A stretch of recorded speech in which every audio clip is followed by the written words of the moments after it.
And these shearing forces damage the tissues which are sheared.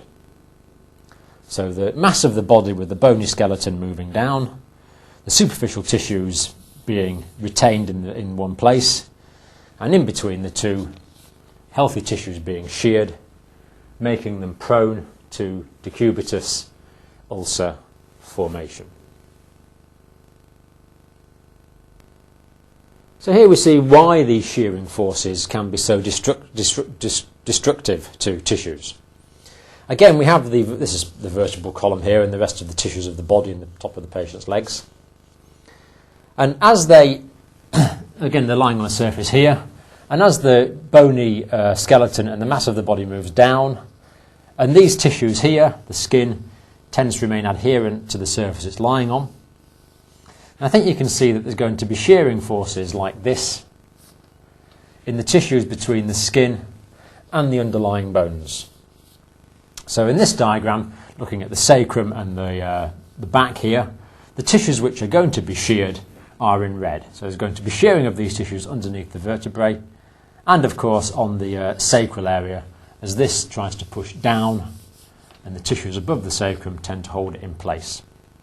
So direction of shearing forces in this plane going down this way.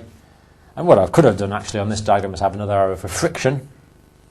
The friction holding the tissues back in that direction, and the shearing occurring between the two, causing damage, in this case, to tissues in this area of the body.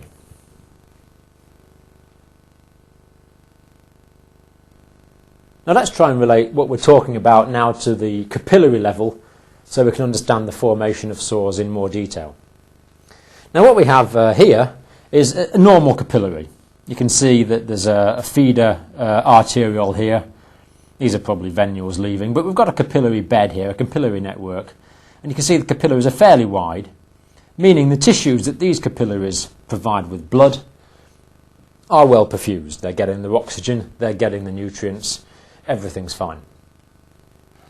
But on this next one, this normal structure here is receiving pressure from a bone beneath and from pressure above. And you can see now that the combination of these pressures is closing off, not entirely in this case, but sometimes it will be entirely, closing off the capillary network so that the tissues that these capillaries normally supply with blood are not getting their oxygen, not getting their nutrients, not getting rid of their waste products. So pressure, closed and partly closed capillaries as the effect of the pressure by pressure. Now the effect in shearing is somewhat similar. In shearing there's a force that way generated by the weight of the body. There's a force that way generated by the friction. So I think you can see that the capillaries are being moved in that direction. There's a tendency for them to be sheared like that. And this shearing forces will close off the capillaries. I think you can see that the forces between the two will tend to close off the capillaries like that. So that will reduce the blood supply.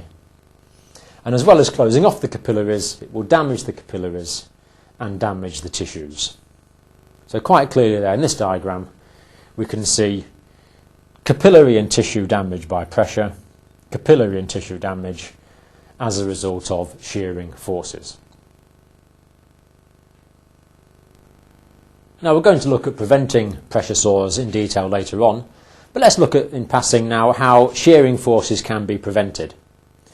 I think you can see that this patient is not going to slide down the bed for several reasons.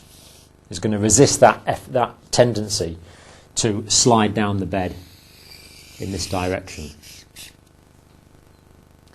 That is resisted. The first thing it's resisted by is there's a bedboard with a pillow here that the patient can press his feet against. So he can use his leg muscles to keep his sacrum and his back pushed up that way to stop him sliding down. Also, he's got something under his knees here that will prevent his hips from sliding down the bed. Also, he's fairly well positioned. He's sitting up the way at quite a nice angle. Again, that will help him. That will help to prevent him sliding down the bed.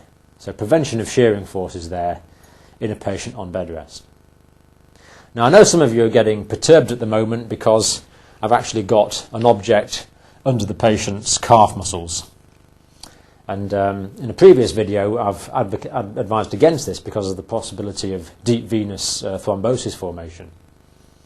But the key thing actually is not that there's something under here, but that the pressure on the calves is equal if there is something under here. That there's not a particular point of pressure on the calf muscle. So very often these things are a matter of you judging which is the greater risk.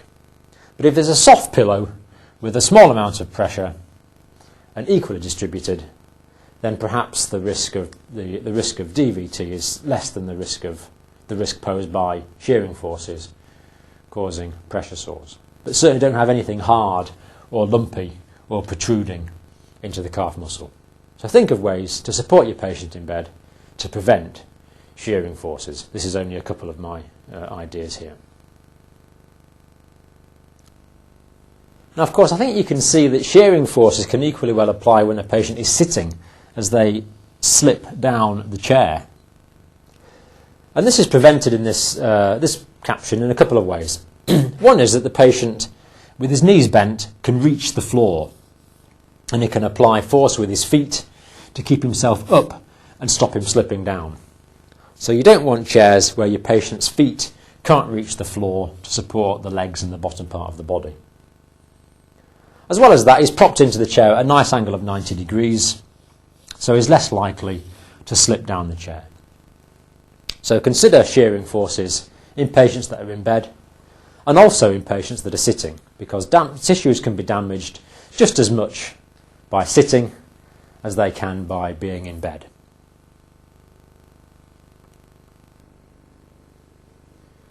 So when pressure is applied to an area, it goes white, as we saw with my fingers on the glass screen. And the reason it goes white is because the circulation is occluded by the pressure.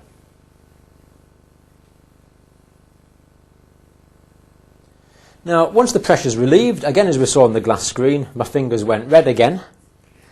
But if I kept that pressure on for longer, then the redness, well, actually when my fingers went red again, they just went back to how they'd been. But if it had been kept on for longer, then you get what you call a reactive hyperemia. The area would go red. So in other words, reacting to the pressure, there would be a hyperemia. And a hyperemia, hyper means greater than, emia means blood. So there's an increased blood supply.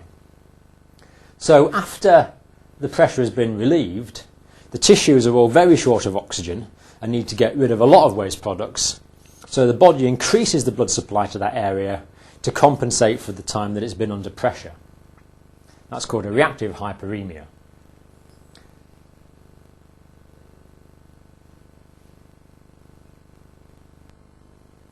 So the reactive hyperemia, when the pressure is taken off, is the body compensating for the period of reduced blood supply by increasing the blood supply.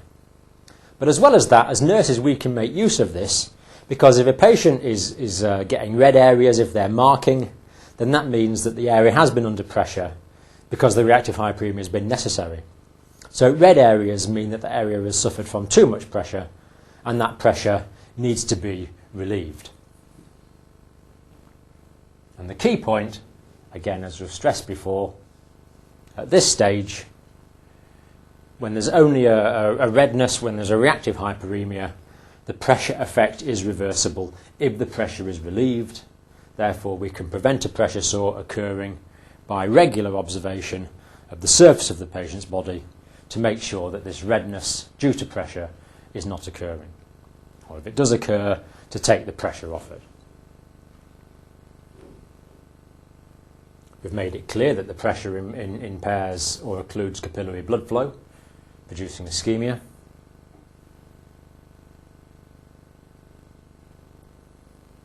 So ischemia is likely to develop, as we saw with the sphincter cuff, at a pressure of 25 millimetres of mercury or more. So 25 millimetres of mercury will occlude capillary filling. Therefore, given time, pressure sores will develop. And as we've also said before, there's a critical period of time. So the capillaries need to be closed for a particular period of time.